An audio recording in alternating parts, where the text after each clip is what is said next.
Hello, everyone. Welcome to another episode of Small Stages, Big Sounds, the Uberrock podcast. I'm joined today by another member of the Uberrock team, Jase W, who's just about to disappear off to Graspop Festival in Belgium. So I am he's indeed. going to have a quick chat to us about the lineup of that, and later on a quick rattle through Jera on Air, which is his next festival next weekend.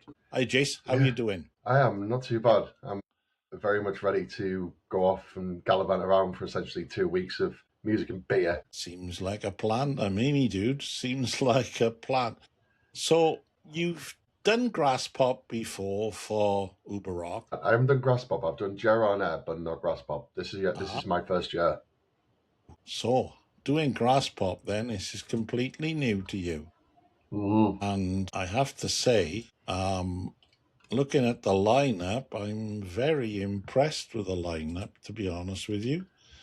Like I said, I'm sharing the lineup now, and it is particularly strong, for the want of a better phrase. Yeah. Would you believe I'm barely going to be around the main stage though for the whole weekend? I think there's only really one big hit or two on there that I'm really actually going to spend the time to see, which is Bring Me the Horizon and Electric Callboy. Oh. They're baby metal as well, but yeah, most of the stuff I like to see, or I'm going to be seeing this weekend, is actually on the two smaller stages. So there we are. These are the smaller stages. Yeah, smaller stages, but very, very big acts for me at least. Well, as I said, there are some pretty impressive looking bands down there as well. So which ones are you looking forward to particularly? Oh, well, the big one, real big one for me, is going to be Bring Me the Horizon. They're closing up the South stage on the Saturday. Mm-hmm. And ever since Download Festival 2003, I've been it took me a long time to see Bring Me the Horizon for the first time. I really, really should have seen them sooner because, for the past 20 years, they've been coming on in leaps and bounds, and I've been properly into them for about a decade now. Mm-hmm. I was a bit of a latecomer with regards to that because, unfortunately, my early 20s, I was still very much don't listen to any of that emo rubbish sort of stuff. So it took me quite a while to pull my head out my arse about that. And now I'm a huge fan of them. But not just that. Baby Metal are also on Graspop earlier on the other stage. And they've got a collaboration that I'm very interested that they might play together live. Oh, that could be interesting. I mean, from my perspective, looking at all this, there are several bands that I'd be happy to see. I've seen Volbeat a couple of times, Alter Bridge innumerable times. And I've also seen Alice Cooper for the first time in 50 years, about 2 years ago. That was brilliant. But yeah, for me, everything seems to be sort of floating around the smaller stages for me. Like tomorrow, for the first time ever, and I never thought I'd get to see him, I get to see Dillinger Escape Plan. And they actually confirmed with an Instagram post today that the Graspop show tomorrow is part of their Calculating Infinity tribute or celebration shows.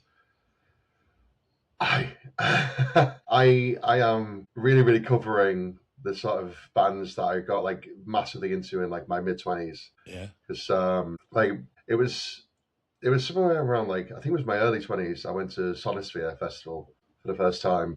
Mm-hmm. And that particular week, I think it was the first one I went to. I can't remember if it wasn't our first or second.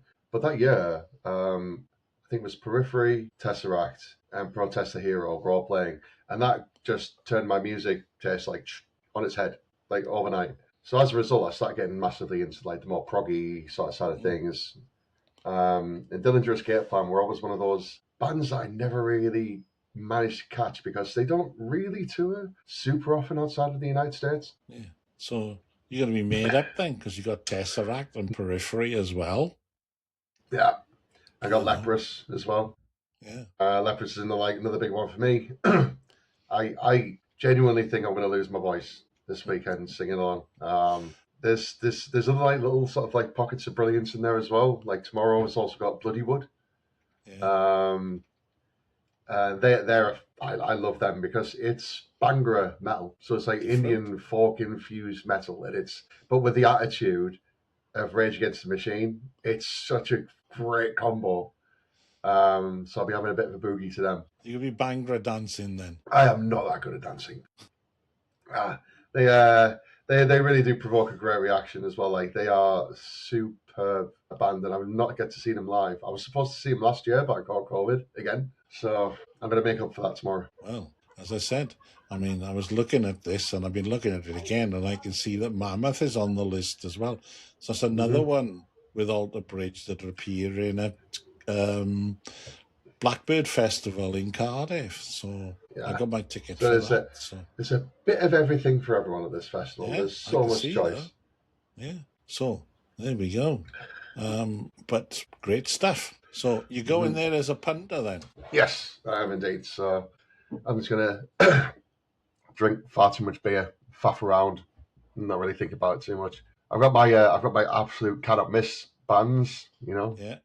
So I'll definitely be making time for them. But the rest of the time, I'm just going to wander around, drink a lot of beer, and do whatever I feel like. Well, all I got to say to that is enjoy yourself. And I'm not a little bit jealous. I'm about that jealous. So there we are. But, okay, so that's Graspop out of the way, which is in Belgium for the day. So the next one you're going to see is Jera on Air. So pull that one up now. Pull the poster up somewhere. Yeah, I think I've just got this side. It's fine. You can see pretty much everything that's shaking then. It's quite good. So like a lot of the bands that I'm going to see at Jera are bands that like I don't quite have the time to see at Graspop. So the headliners, Architects, Offspring, Papa Roach. I'm going to have a great time messing around. I'm writing up a bunch about like the shenanigans that they do, because you've got a couple of young-ish bands, so Architects and Papa Roach, and then you get a little bit more of the older ones, which is Offspring. And one thing I've got to say about them is they are completely on fire right now. They are superb. I got to see them, I think it was last year, in Amsterdam at the Ziggo Dome, and it was superb. Absolutely phenomenal live show. And the best thing is about it, right, is so when they played Ziggo Dome, it was in support of an album. So they had a new album out. They only played maybe 2 or 3 songs from that album, and the rest of it was just all killer, no filler.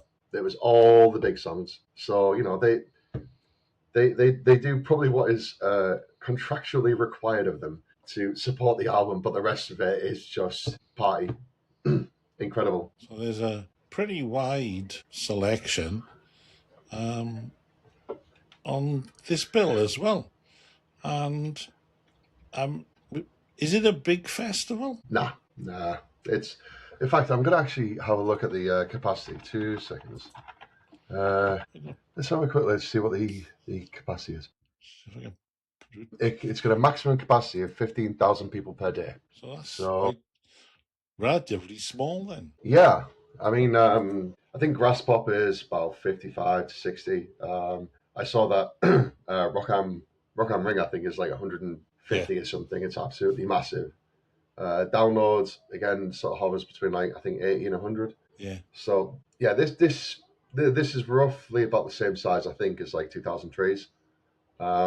Similar sort of ease of getting between like the arena and the camping. Well, I'm looking at this now, and the map looks almost similar to the sort of size as Steelhouse Festival, which is another one of my regulars.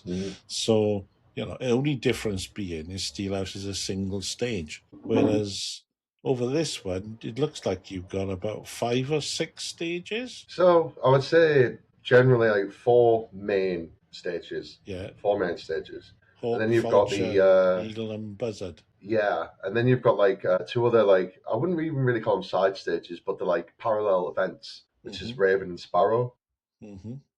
Sparrow is an interesting stage because it's a barn. Right. And usually the sort of stuff that goes on there is like, so the main 4 stages is like the bulk of the lineup. It's the stuff that's like hardcore, metalcore, punk, maybe a bit of like newer metal in there. Sometimes the odd wild card, but Sparrow often gets the weird stuff.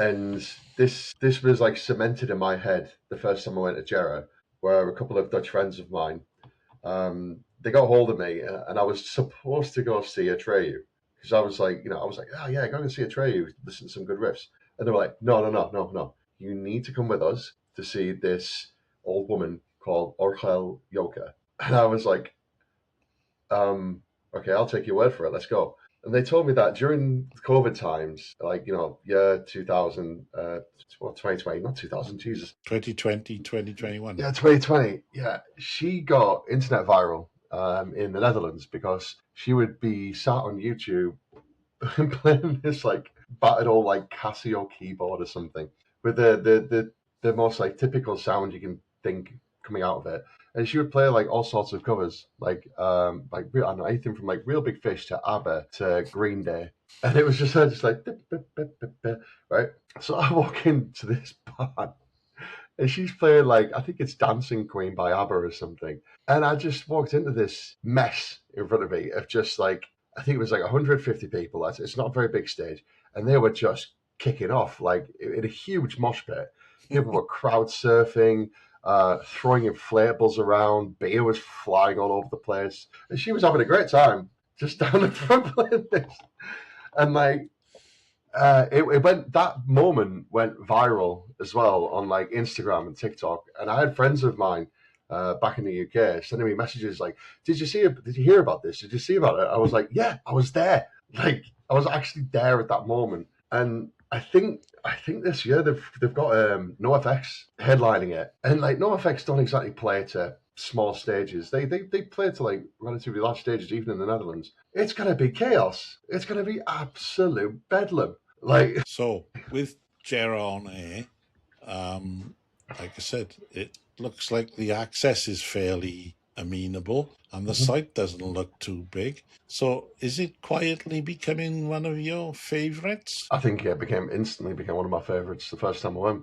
I literally wrote an entire review of the festival experience as a whole because I was just so unbelievably impressed with like how this festival is put together. The whole thing is the tightest ship I've ever seen at a festival. Like the security staff is switched on, the bar staff have got like a great system. Basically, you buy everything with tokens there, so there's no like cashless payment system or anything, except for when you buy the tokens. So you walk around with these like plastic tokens in your pocket, right? And when you go to the bar, all the food vendors and stuff, you just hand them over like 2 tokens. So when you go to a bar, even like the really busy bars in like the Eagle and Vulture stage, right? There's usually quite a fair amount of people around those bars. It's never taken me more than like 3 minutes to get a beer because there's just no faffing about. You go over there, you're like, large beer, please. And they go, cool, 2 tokens, bam, bam, bam, bam. And they've always got people behind them pouring them constantly. So it's just pure efficiency, right? And not just that, like every stage has got floorboards. So it equalizes the height for everyone because the Dutch are really bloody tall and the last thing they need is a ground advantage. And and that even makes it like even when it rains slightly and the floor becomes a bit muddy, you're still on reasonable flooring. And then the camping experience itself is fantastic as well because like you can see these blocks at the top of the camping, right? And so they basically come up with these, I guess these trucks or something, and they just flat pack this gigantic array of toilets. So there's like 6 banks of them. Each of these banks have got about 4 or 5 toilets in each of them, right? So you do not have to wait to go to the toilet. And then there's like 4 banks of showers, each of them with about 6 of them in like each side. So there's just no time waiting. Like I think the worst I've waited was probably Arctangent. They have a poxy block of about 6 or 8 showers, and if you don't get there at like 7 in the morning, then you're waiting for like nearly an hour. Whereas like here, I've turned up at like 9 o'clock in the morning when you would expect there'd be like a lot of people, and you do turn up to a queue, but the queue's gone in like 5 minutes. It's incredible. Every single thing about this festival to me represents the perfect festival experience. Like the camping is great, the way people do the things. Like so the first year as well, they also had a big massive storm hit, right? it partially flooded the entrance. And this is where it comes to like how the Dutch deal with things, right? So they had this really large puddle that appeared because it's all flat ground, it was standing water.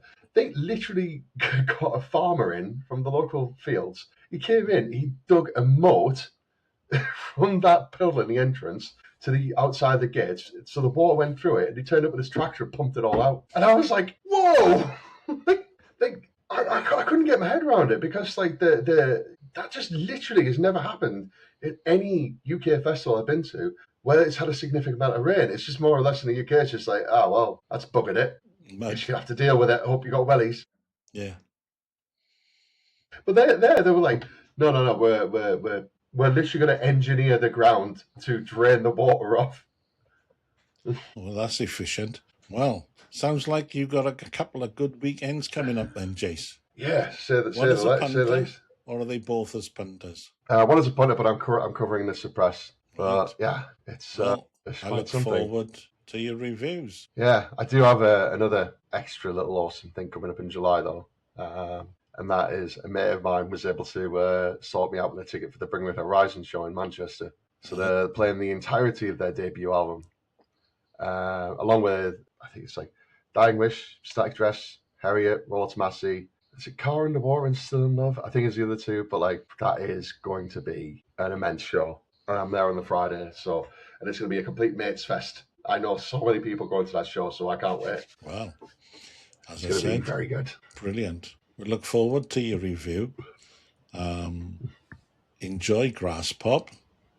And I said, if you get any interviews or anything from either, just share them with me and I'll put them up. Yeah, I sure will do. All right. Take care. All right. Enjoy your weekends. I'll see you soon. All the best, Jason. Thanks very much, mate. Cheers. Cheers, Ian.